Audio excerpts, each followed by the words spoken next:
ক্যালেন্ডারের পাতায় যখন 2124 সাল, আমাদের প্রায় প্রত্যেকের দেহ তখন মাটির নিচে, অস্তিত্ব তখন রূহের জগতে। ইতিমধ্যে ফেলে যাওয়া আমাদের সেই সুন্দর বাড়িটা হয়তো পরবর্তী প্রজন্ম ভোগ করছে। পছন্দের কাপড়গুলো ব্যাকডেটেড হয়ে গেছে।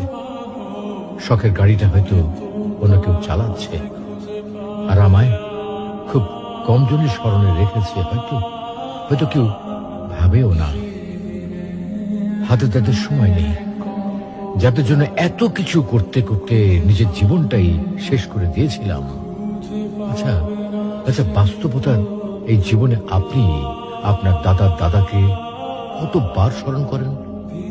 আপনার দাদির কথা আপনি কখনো কি আপনার মনে পড়ে? পৃথিবীর বুকে আজকে এই বেঁচে থাকা, এত হইচই, এত মায়া কান্না এভাবেই চলছে।